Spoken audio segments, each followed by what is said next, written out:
Amados irmãos, quero cumprimentá-los com a paz do Senhor. Por favor, queiram tomar os seus assentos. Quero agradecer ao pastor José Wellington Bezerra da Costa, o nosso pastor, pela oportunidade que ele nos concede em poder trazer uma simples e rápida reflexão nesta manhã de terça-feira. Agradecendo também ao pastor José Wellington Costa Júnior pela oportunidade que se nos oferece, ao pastor Paulo Bongart, que está dirigindo o devocional desta manhã.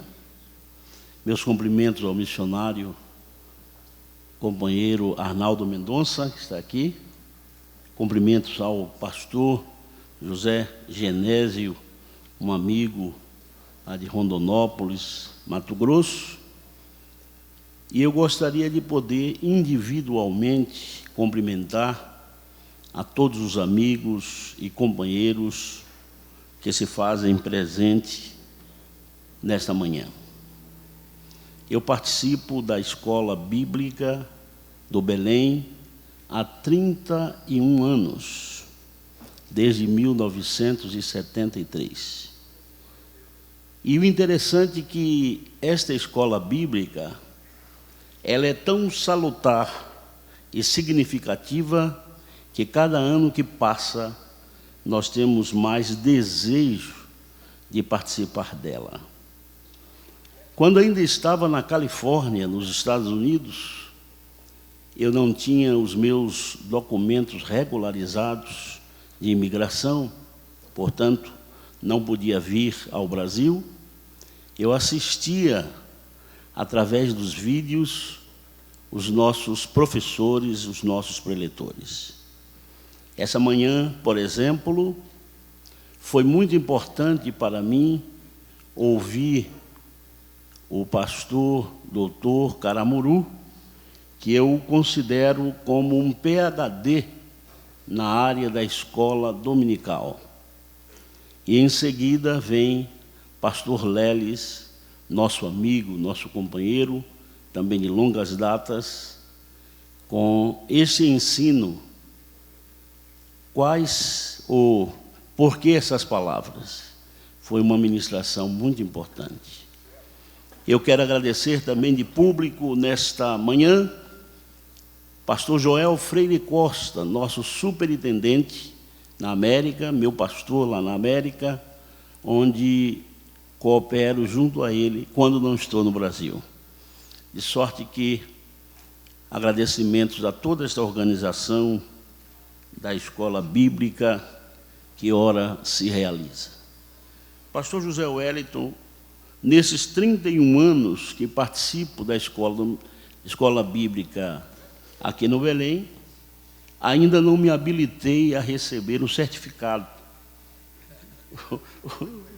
Que bênção. E o diploma vai demorar muito para ser diplomado pela Escola Bíblica do Ministério do Belém. É como a Escola Bíblica Dominical. A gente participa desde que nasceu. Quando eu nasci, meu pai já era pastor. E como criança, nos conduzia à escola dominical. E eu não fui, até hoje, diplomado pela Escola Bíblica Dominical. Aliás, é bom lembrar que, nas academias da Grécia, aqueles que iniciavam estudando recebiam, no primeiro ano, o título de sábios. No segundo ano, eles recebiam o título de filósofos, mas no terceiro ano eles recebiam o título de discípulos. É o que nós estamos fazendo aqui, sendo discipulado, sendo instruído, em outras palavras, aprendendo cada vez mais. Eu quero convidar os irmãos para que abram suas Bíblias no Antigo Testamento, no livro de Gênesis, o princípio no capítulo de número 21 e versículo de número 14. E nós vamos ter como título: O que fazer quando faltar pão e água? Então se levantou Abraão pela manhã, de madrugada, tomou pão e um odre de água e os deu a Agar, pondo-os sobre o seu ombro. Também lhe deu o menino e despediu-a. E ela foi-se andando errante no deserto de Berseba.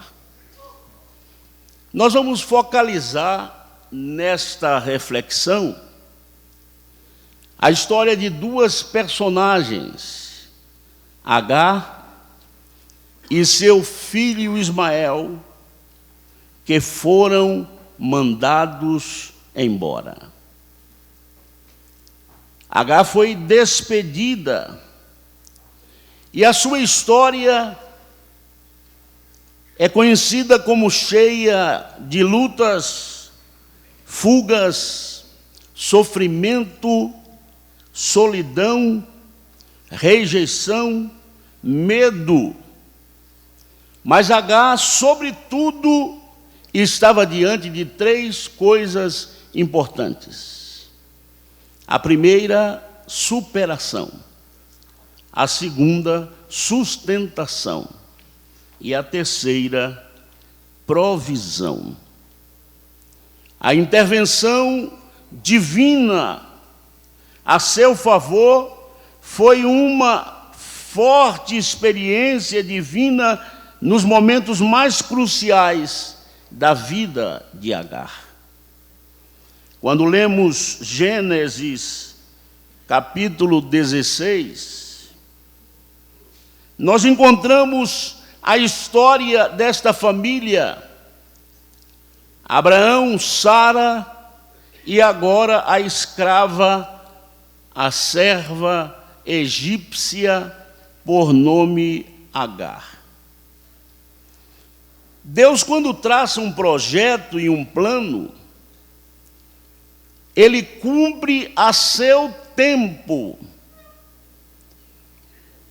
Abraão já estava velho e Agar também já estava de avançada idade.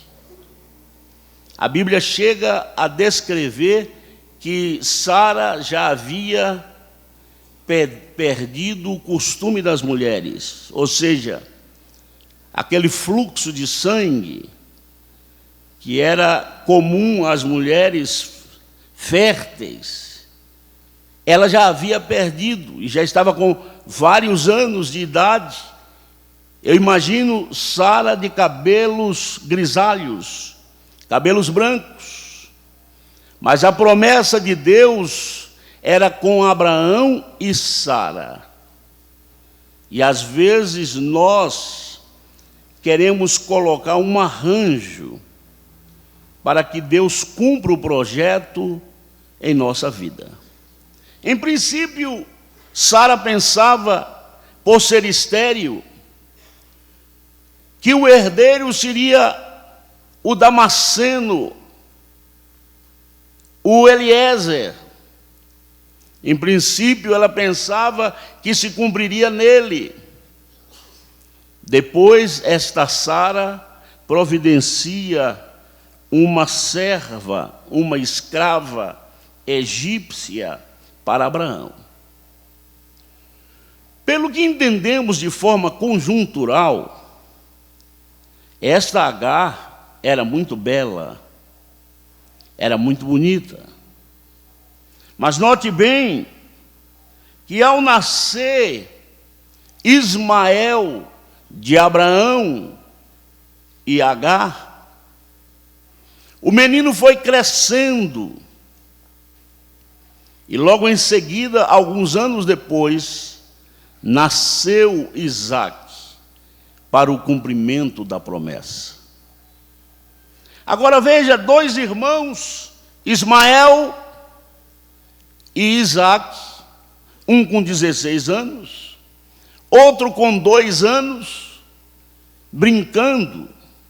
E como é próprio de irmãos, às vezes, eles têm arengas, eles têm desentendimentos. E agora Sara não estava contente em ver aquela situação do seu filho se desentendendo com o filho da escrava.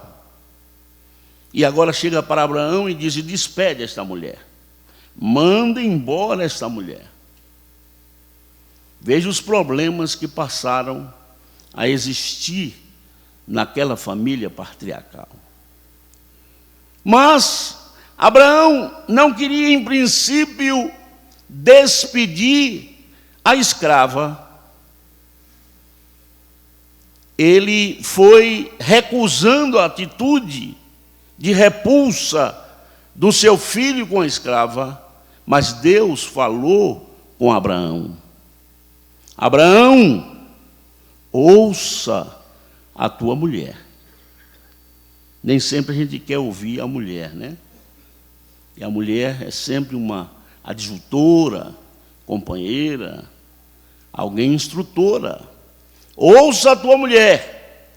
E Abraão despediu à noite, como foi lido no texto,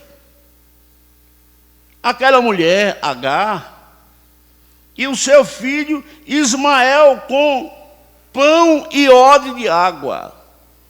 E ela saiu errante pelo deserto. E é neste momento crucial da vida de Agar, é nesta trajetória de Agar que se assemelha a muitas pessoas que levam uma vida de solidão, de abandono, enfrentando os desertos da vida. É que no capítulo 6, repetindo novamente, Deus vem ao encontro de Agar numa revelação teofânica. Gênesis 16 e 7 diz que o anjo do Senhor achou Agar junto a uma fonte de água no deserto. Junto à fonte no caminho de Sur. Veja que o anjo diz: Agar, serva de Sara, de onde vens? Para onde vais? E ela disse: venho fugida da face de Sara, ou Sarai, minha senhora. Então o anjo lhe disse: torna-te para a tua senhora e humilha-te debaixo das suas mãos. Você foi despedida, desprezada, rejeitada, mas a sua vitória está em se humilhar diante da sua senhora. Nós, obreiros, esquecemos desta regra. Às vezes somos despedidos, vivemos em solidão, em sofrimento, em fuga, em luta, às vezes perseguido, e esquecemos que a bênção de Deus está na origem. Humilha-te. Era necessário Agar voltar. E como voltar agora? Voltar estava a vitória de Agar. Quem sabe você foi ofendido, perseguido, humilhado, e Deus está dizendo a você: humilha-te. Porque a Bíblia diz que aquele que se humilhar será exaltado. Basta lembrar que lá no livro de Jó, nós encontramos um Jó provado por 7 vezes. Se existe alguém que foi provado na Bíblia foi Jó. E como se não bastasse, os seus 3 amigos, Elifaz, Bildade, Zofar, o levaram a um tribunal diante de Deus. Um tribunal moral, onde Jó foi desmoralizado, onde Jó foi acusado de pecado. Eu imagino aquelas palavras dos seus amigos, que para mim não são amigos, mas lá no último número do livro de Jó, por ser um livro poético, vamos chamá-lo de capítulo. No último capítulo de Jó, nós estamos vendo Deus falando com ele: eu vou mudar o seu cativeiro, eu vou mudar a sua sorte. Mas o passa-ordem, a chave secreta para essa vitória, você que está, Jó, numa nova experiência, porque agora você não está vivendo do que ouvia, mas você está vivendo de forma pessoal uma experiência comigo, dizia Deus a Jó. Porque Jó disse: agora os meus olhos viram, os meus ouvidos ouviram, eu agora conheço ao Senhor.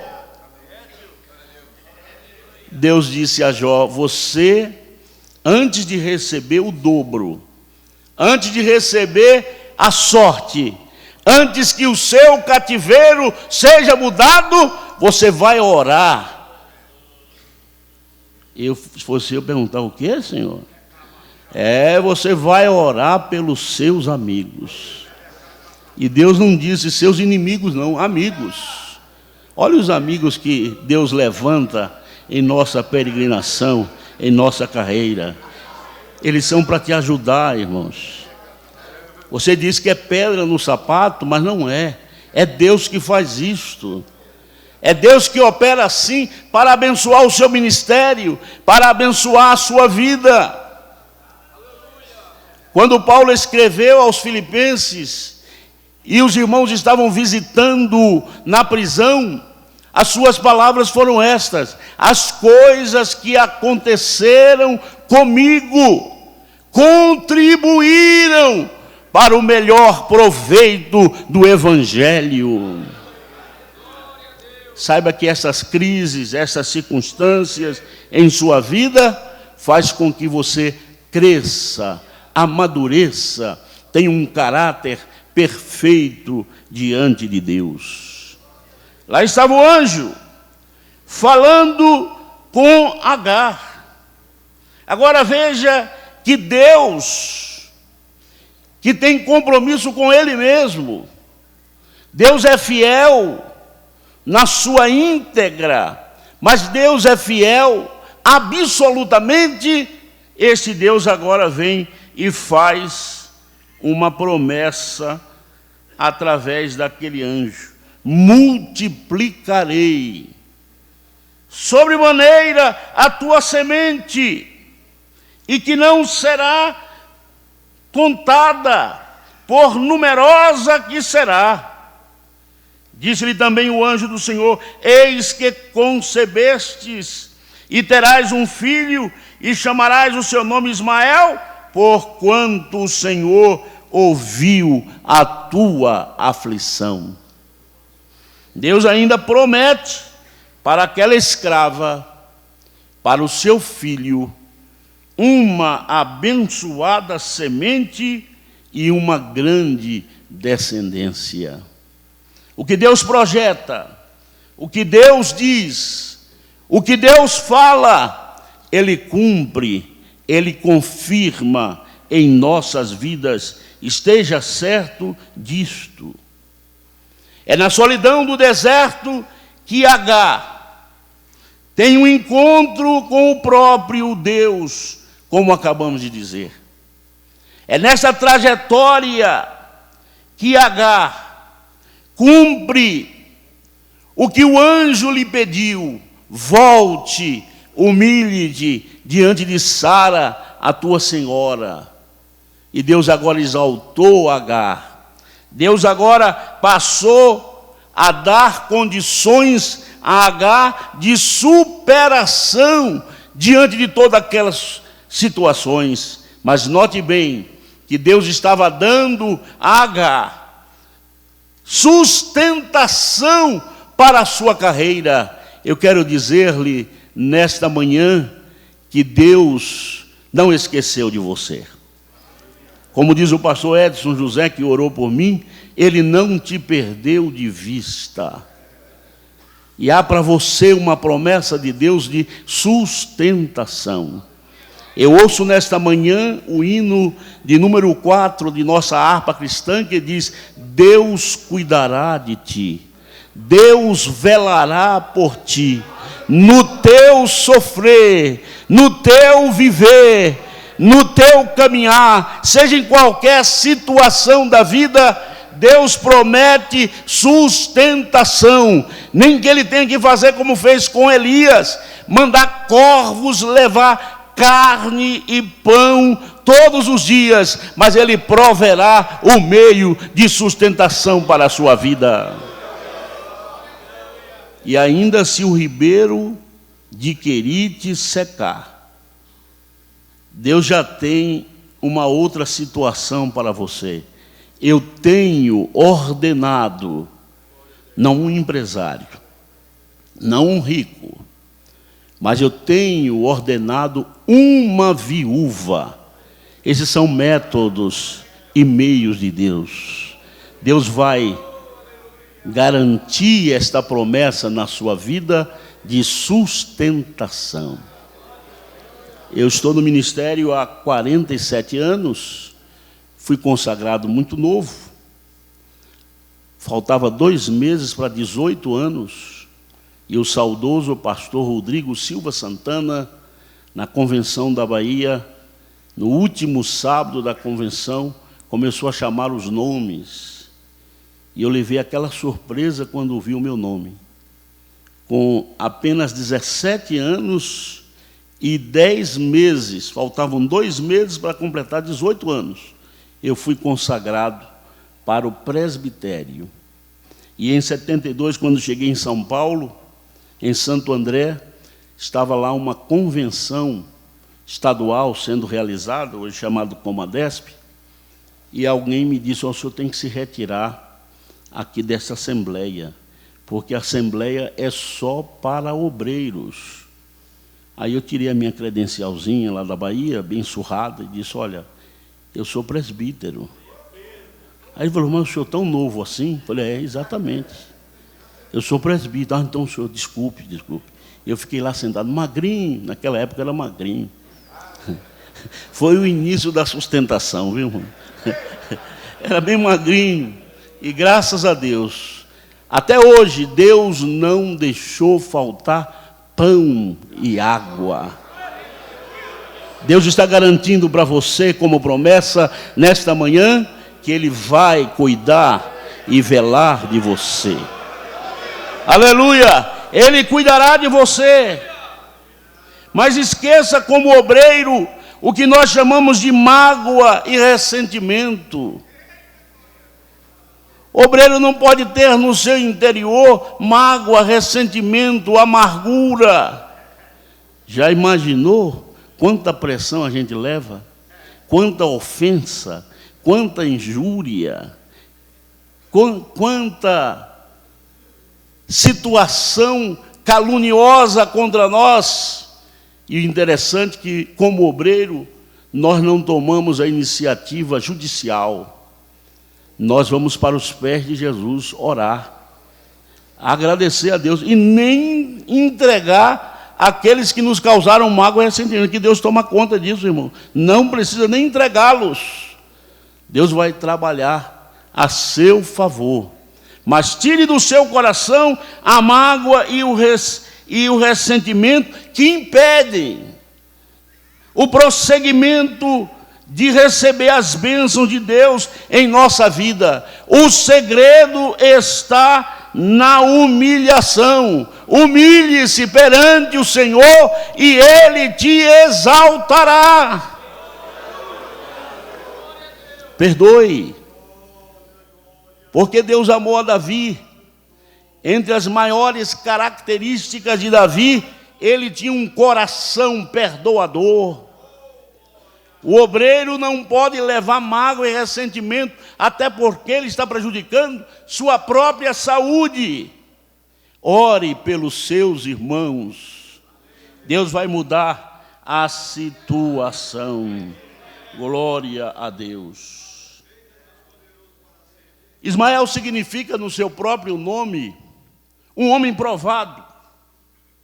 Deus o livrou das angústias e do medo.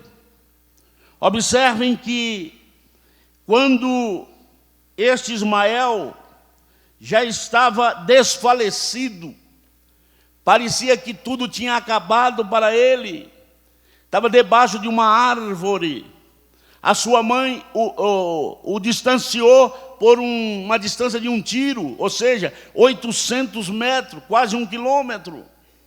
Disse: eu não quero ver o meu filho morrer aqui nesse deserto.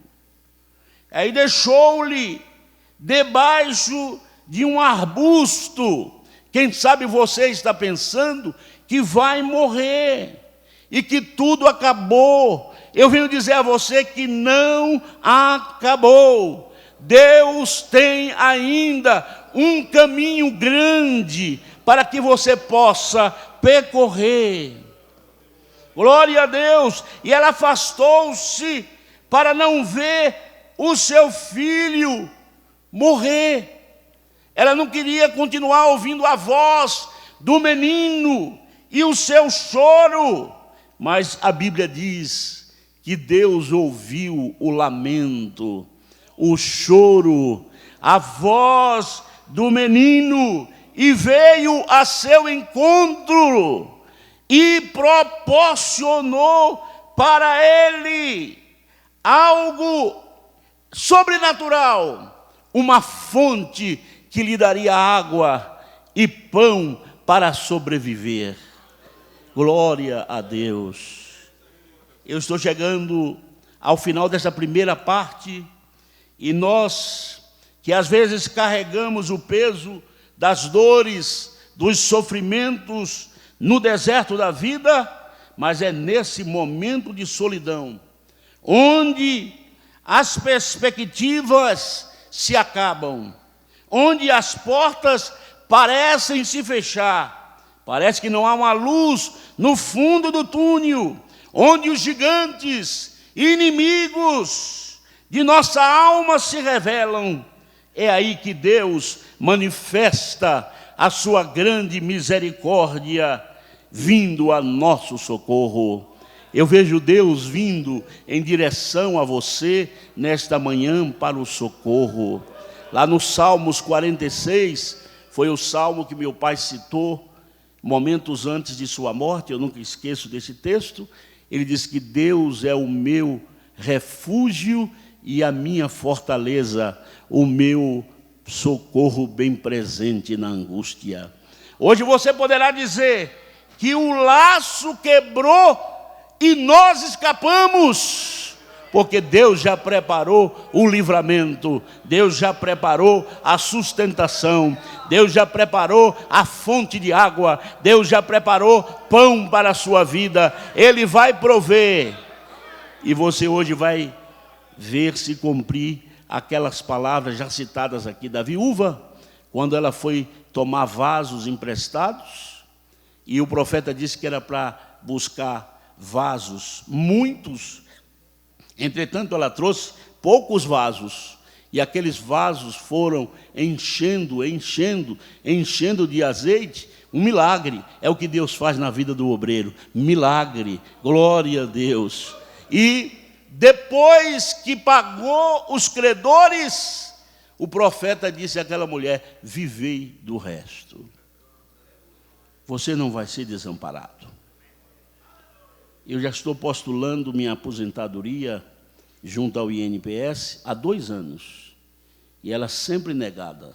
Agora recorremos ao tribunal e sempre negada, porque eu não dependo da Previdência Social. Eu dependo de Deus, Ele que me sustenta, Ele que me provê Ainda hoje você crê nisto? Se eu fosse você, eu levantava a minha mão e diria glória a Deus pela sustentação. Vamos à segunda parte desta rápida reflexão. Deus tem 7 respostas para você no deserto da vida. A primeira resposta é: Ele tem a última palavra para você. Tendo-se acabado a água do odre, colocou ela o menino debaixo de um dos arbustos, afastando-se, foi sentar-se defronte a uma distância de 800 metros, e ela dizia: não vou ver morrer o menino, e sentou-se em frente dela. Levantou-se uma voz e chorou. O estado de seu filho Ismael, de subnutrição, de sede, de desfalecimento, foi cortando o coração da mãe Agar, ao ponto do desespero em sua alma. Ela não conseguia ver a resposta do seu drama, senão a morte. Mas para Agar, no deserto, abandonada, rejeitada, naquele estado, só lhe restava gemer de dor e as perspectivas que acabaram. Mas quero dizer-lhe que não se acabou. O grito agonizante daquela alma aflita chegou diante de Deus. E Deus tem a resposta quando tudo acaba. Deus tem hoje uma porta aberta para você. Deus tem hoje uma nova perspectiva para a sua vida. Deus tem novos horizontes para a sua vida.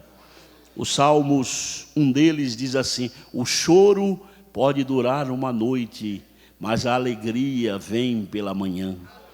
Tenha certeza que Deus tem a resposta para você. A resposta não é aquele diagnóstico médico. A resposta não é aquela situação de que foi indeferido o seu pedido na justiça. A resposta não é aquela de uma crise, de um problema que parece não ter solução, as causas impossíveis. A solução e a resposta está com Deus. Ele tem a última palavra para você. Deus tem a resposta esta manhã para você, meu caro irmão. Vamos à segunda resposta de Deus. No deserto, Deus providenciará uma alternativa. Se não houver caminho, Deus vai abrir um caminho. Se a porta não estiver aberta, Ele vai abrir a porta. Ele tem uma alternativa para você. Creia que Ele está abrindo agora fonte de águas. Imagine se nós pudéssemos ver quantas águas Deus está providenciando para a sua superação, para a sua sustentação e também para a sua provisão. Ele está provendo. Ele tem uma alternativa. Porque quando eles abriram os olhos, viram o poço. Às vezes a gente não enxerga nada senão miragem, né? Miragem. Mas Deus tem coisas que nós não entendemos, que não estão ao alcance dos nossos olhos. Porque a Bíblia diz assim: as coisas que o olho não viu, que o ouvido não ouviu, que não subiu ao coração do homem, são estas que Deus preparou para você, para aqueles que o amam. Então tenha certeza que Deus, nas suas respostas, tem uma alternativa para você. Às vezes olhamos para todos os lados e dizemos: não há jeito, essa situação aqui está acabada, não tem jeito mais. Mas isso é você dizendo, não é Deus dizendo. Deus não conhece o impossível. Deus não conhece o invisível, Deus não conhece o incrível. ele se defronta com a sua fé, com a sua atitude de ânimo. Nesta manhã, renove o seu ânimo diante de Deus, que Ele já tem uma alternativa para você. Você não buscava algo na sua vida? Eis aí a alternativa de Deus como resposta para você. Você vai voltar para o seu campo com esta alternativa. Você vai voltar para a sua congregação com esta alternativa. Você vai voltar para o exterior, para o país de onde veio, com esta alternativa. Veja Deus trabalhando na sua vida nesta manhã, e Ele trabalha com métodos e recursos que nós não entendemos. Ele tem os meios certos para agir. Diga como o profeta: agindo Deus, quem impedirá? Aleluia! Receba aí a alternativa como resposta de Deus para a sua vida. Deus nunca o deixou e jamais o deixará. Ele está presente nas suas lágrimas. Ele está presente no seu deserto. Ele está presente na sua peregrinação. Ele está presente no seu ministério. Talvez você está dizendo: já estou ficando velho, não tenho as mesmas forças, não tenho a mesma voz. Deus sempre tem uma alternativa para você. Ele está cuidando de você. Ele está renovando hoje, aqui de manhã, nesta escola bíblica, as suas energias, a sua força, a sua saúde. Você vai sair daqui diferente. Alguém vai dizer, quando você chegar lá no campo, lá no interior, em qualquer lugar que você chegue, vai dizer: você está diferente, você está mais novo. O que é que aconteceu com você? Foi Deus trazendo uma alternativa para a sua vida. Receba esta palavra e comece agora a acreditar que Deus vai mudar a sua situação. Eu sempre tive pressão alta, geralmente 17/11, já de ser hereditário da minha mãe. E esses dias lá nos Estados Unidos, eu levei um susto, fui medir a pressão, depois de 20 anos, ela estava 10/7. Eu falei: não estou entendendo o que está aqui, esse aparelho não deve estar bem não. Tornei medir de novo a pressão, e a pressão do velho, eu não posso falar velho, porque nós estamos aqui diante de um homem forte. Eu sempre disse que Deus fez o pastor José Wellington e jogou a forma fora, né? 80 anos, e eu vejo ele subindo essas escadas aqui de um jeito que eu não consigo subir, entendeu? É Deus que dá isto, força a seu líder, a seu ministro, a seu pastor. Deus está dando força para você. Deus está agora trabalhando na sua saúde. Deus está trabalhando no seu emocional, como ouvimos também nesta manhã. Deus está trabalhando na sua família. Deus está trabalhando no seu ministério. E quem sabe aquela placa que está nos veículos dizendo assim: como estou dirigindo, nós vamos parafraseá-la e dizê-la de forma diferente: como está sendo o meu ministério, ele vai ser maior agora no fim do que no princípio. Sabe o que Deus está dizendo a você? O que disse a Jó: o teu estado, na verdade, primeiro parece pequeno, mas o teu último estado crescerá em grande maneira. Aleluia! É por isso que não podemos desprezar, como disse o profeta Zacarias, o dia das coisas pequenas. Não é? Não podemos desprezar o dia das coisas pequenas. Vamos para a terceira resposta. Estou aqui meio envolvido no horário para cumpri-lo. Pode ser que eu nem cumpra todo, mas vamos devagarinho aqui. Número 3. Deus tem a resposta para saciar a tua sede e as tuas necessidades. Você crê nesta palavra? Diga comigo, Deus tem a resposta para a minha sede e para as minhas necessidades. A Bíblia diz que os aflitos e necessitados buscam água e não as há. E a sua língua se seca de sede. Mas olha o que Deus diz: mas eu, o Senhor, os ouvirei. Eu, o Deus de Israel, não te desampararei.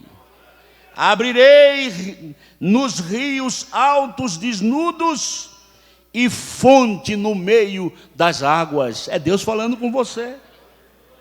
Tornarei o deserto em açudes de águas. E falar isso aqui em São Paulo, não é, irmãos? Deus vai transformar açudes de águas e a terra seca em mananciais. Plantarei no deserto o cedro, a acaia, a murta, a oliveira. Conjuntamente porei no ermo o cipreste, o olmeiro, e tudo, para que todos vejam e saibam e considerem juntamente que a mão do Senhor fez isto e o Santo de Israel o criou. Essa é a resposta. Deus está saciando a tua sede, Deus está suprindo as suas necessidades. Você pode dizer como Paulo, lá em Filipenses: posso todas as coisas naquele que me fortalece. Em Deus eu sou mais do que vencedor. Você pode declarar também ainda nesta manhã que você tem suprida todas as suas necessidades. Segundo os socialistas, existem 31 necessidades básicas, mas além destas necessidades básicas, Deus suprirá todas as suas necessidades através de Cristo. Vamos para o número 4, resposta de Deus, número 4, para você que encontramos aqui. Deus derrotará os teus medos. Deus derrotará os teus inimigos. Não temas. Deus está ouvindo a voz do menino. Deus está ouvindo a sua voz. Não temas. Não tenha medo do deserto. Não tenha medo da peregrinação. Não tenha medo da caminhada no ministério. Não tenha medo. Deus está ensinando a você viver entre as lutas, a solidão, as fugas, a depressão, a angústia. Ele está agora derrotando os seus medos. Vá com coragem, Deus está com você. Lembre-se que Davi disse nos Salmos 23, ainda que eu andasse pelo vale sombra da morte, não temeria mal algum, porque tu estás comigo, a tua vara e o teu cajado me consolam. Portanto, não tenha medo, tenha coragem, tenha fé. Deus está presente na sua vida. Declare nesta manhã, mesmo como obreiro: para Deus tudo é possível. Para Deus tudo é possível. Supere agora o medo. O medo não pode tomar conta de nós. E agora o que vou fazer? Eu tenho medo. Não, afaste-se do medo. Aproprie-se da fé e creia tão somente no que Deus vai fazer na sua vida. Essa é a resposta.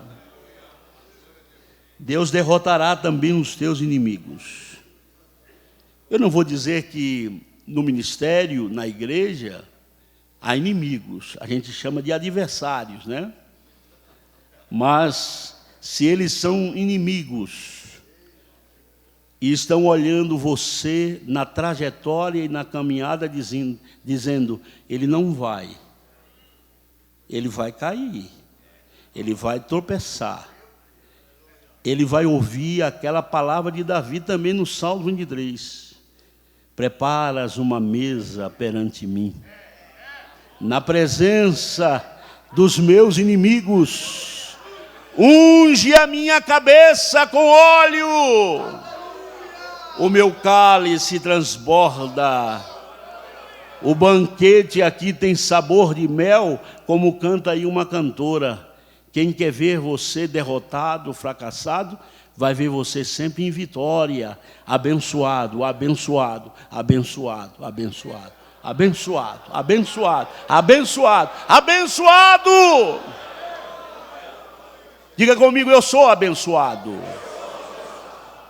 Quando eu nasci em 1951, lá na Bahia, em Feira de Santana, o meu primeiro slogan foi: nasceu um abençoado. E até hoje, irmãos, maldição não vem em minha direção, porque quando ela vem, Deus já muda a maldição em bênção. Deus transforma. Glória a Deus. Aquilo que parecia sabor amargo, Ele transforma em doce. Porque eu nasci para ser abençoado. Teve uma época em que a luta foi tão grande que umas pessoas quiseram até me pegar fisicamente. E eu passava entre elas e eles não me viam. Por quê? Deus me abençoava. Eu estava protegido. Eu estava com uma blindagem que nem nos tempos de hoje, com a grande tecnologia, nós temos. E eu quero dizer a você que você está blindado. Há uma proteção sobre a sua vida. Aleluia! Você está blindado. No seu ministério, nada vai te atingir. Salmos 91 diz que nenhuma praga chegará à tua tenda. 1000 cairão a teu lado e 10.000 à tua direita, mas tu não serás atingido. A Bíblia diz ainda, toda ferramenta preparada contra ti não prosperará. A gente procura alguma coisa contra essa pessoa e não consegue mesmo, porque a resposta de Deus é: Ele derrotará os nossos inimigos, eles sairão por 7 caminhos e vai-se embora, porque eu sou abençoado. Aleluia. Não para ufanismo, para orgulho, mas para crer no que Deus faz em nossa vida. Vamos para a resposta número 5. Deus restaurará os teus sonhos e fará você viver de novo. O seu sonho não está morto, ele está muito vivo. Deus vê o teu sonho. Às vezes, este sonho tem um conteúdo comprido, largo. Às vezes ele é a longo prazo, o sonho. É só lembrar de José. José sonhava, diz que ele teve um sonho. Eu tive um sonho. E ficou 13 anos sem ver os sonhos cumpridos. Sabe o que é isso? É Deus colocando o homem na sala de espera, dizendo: olha, espere um pouco aí, o sinal ainda não tocou, então, mas ele vai tocar. José sabia que seus sonhos seriam cumpridos, mas como homem, chega um momento em que desfalece o ânimo. 13 anos, e chega lá na prisão, junto a José, um padeiro mor e um copeiro mor, e eles só ficam 3 dias. Olha como Deus faz. Entenda como Deus quer agir na sua vida. Lembre-se que a resposta de Deus é que Ele vai restaurar os teus sonhos. Ele vai fazer você viver de novo. E o padeiro teve um sonho, e o copeiro teve um sonho, contou para José, e José interpretou o sonho dos dois. Diz: olha, você que é padeiro vai morrer. Virão as aves dos céus, tal. Você que é copeiro, há uma acusação de que você estava envenenando o rei, você será restaurado e reconduzido no seu cargo. E aquele José agora pede uma mãozinha, né? Para exatamente aquele copeiro. Quando você chegar lá e estiver servindo o rei, lembra-te de mim. Eu quero dizer para o irmão que quem lembra de você é Deus. Deus não esquece de você. Deus está lembrado dos teus sonhos. Estão nas mãos de Deus os teus sonhos. Não peça ajudinha, não peça aí, faça um atalho pedindo a alguém. Não, aguarde, a seu tempo, Deus vai restaurar o seu sonho. Chegou a vez de José, e José foi diante do do rei, foi diante do rei, tornou-se governador, porque Deus restaura os nossos sonhos. Mas lembre-se que José não chegou à toa, irmãos.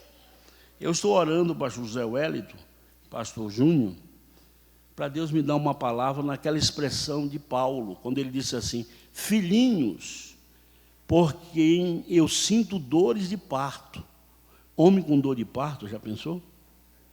Até que vocês sejam formados em nós. Filhinhos, por quem eu sinto dores. Imagine, quem vê você aqui não sabe por onde você passou, a trajetória que você passou. Quem viu José lá, governador, o salvador da pátria naquela época de fome e de miséria no Egito, o maior império, a maior civilização, não sabia o que ele passou.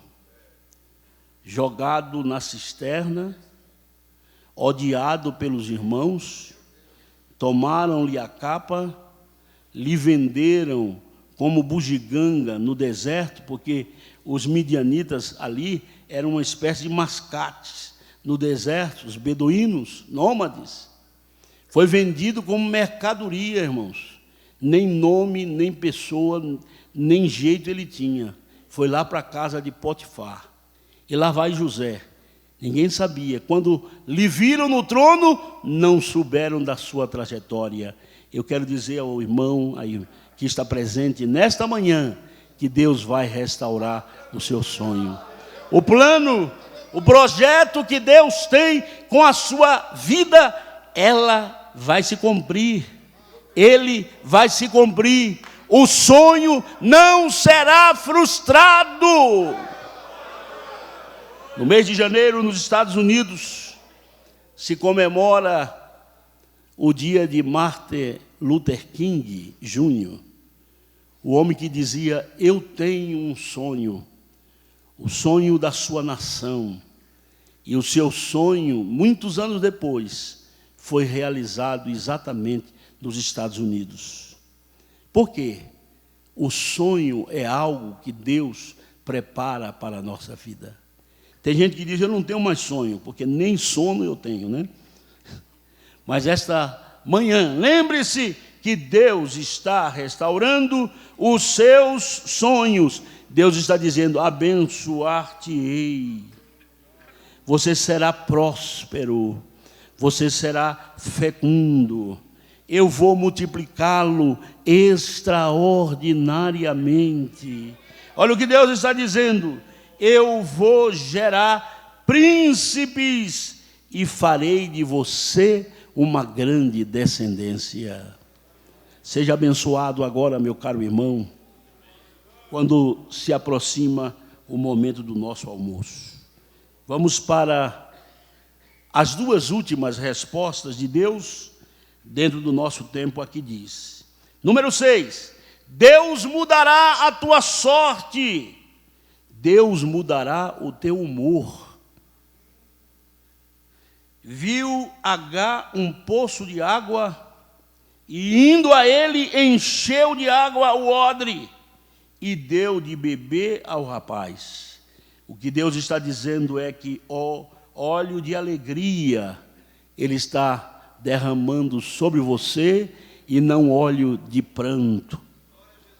Deus está vestindo você de louvor, e também Ele está revestindo o seu espírito angustiado. Ele muda a sua sorte. Quando Esther ouviu a sua sogra Noemi dizendo: você pode se despedir, porque o seu esposo, meu filho, morreu. Ruth. E aquela Ruth se dirige à sua sogra e diz: não me instes para que te deixe. O teu Deus é o meu Deus, o teu povo é o meu povo.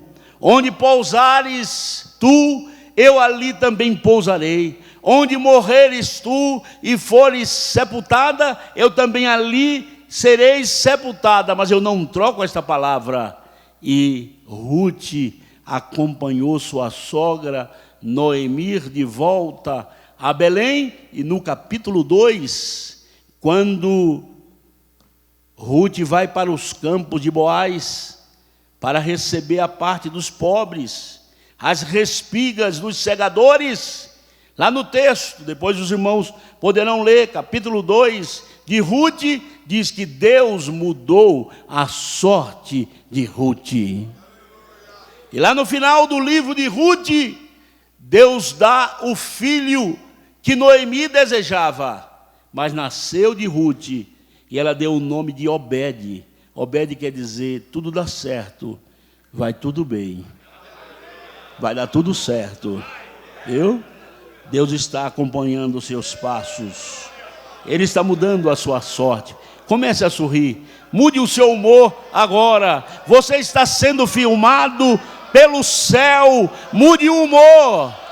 Deus está garantindo a sua sorte, Deus está abençoando você.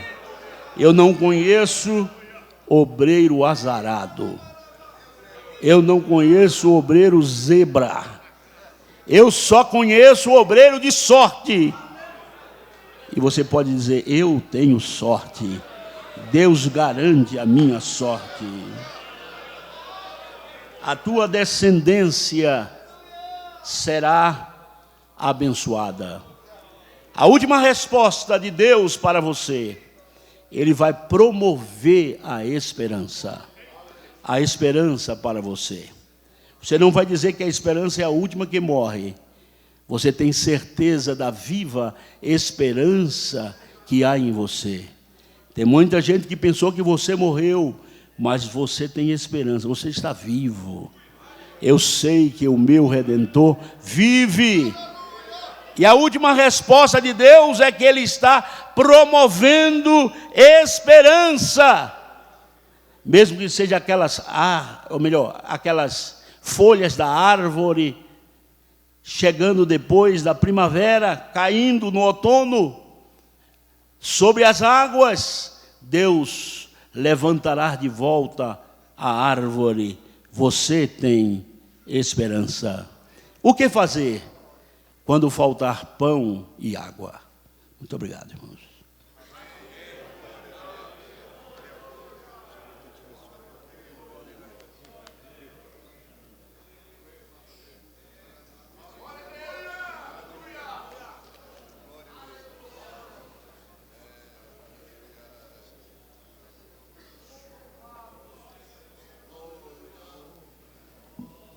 Graças a Deus por esta palavra. Amém? Vamos nos colocar em pé, vamos agradecer ao Senhor por esta manhã. 2 horas nós vamos retornar, orando, buscando a presença do Senhor, crendo que o Senhor vai continuar falando nesse dia conosco. Amém? Vamos orar para que nosso organismo esteja preparado para receber o alimento que nós vamos receber agora. Glória a Deus. Quero convidar o pastor Edson Mello para fazer essa oração. Agradeço a Deus, agradeço mais uma vez o meu pastor por esta rica oportunidade. Amém. Oremos, irmãos. Querido Deus, nosso Pai, em Teu nome, Senhor, nós estamos aqui nesta manhã agradecendo, Senhor, por tudo quanto nós temos ouvido. Te louvamos, Senhor, pela mensagem que é edificante, rejuvenescedora, Senhor, que temos ouvido. E pedimos, Senhor, a Tua bênção para que continuemos debaixo da Tua bênção. Abençoa a Tua igreja, os Teus servos, os Teus obreiros que aqui estão reunidos. Em nome de Jesus, nós Te agradecemos. Amém. Podemos almoçar. Bom almoço. Bom apetite a todos.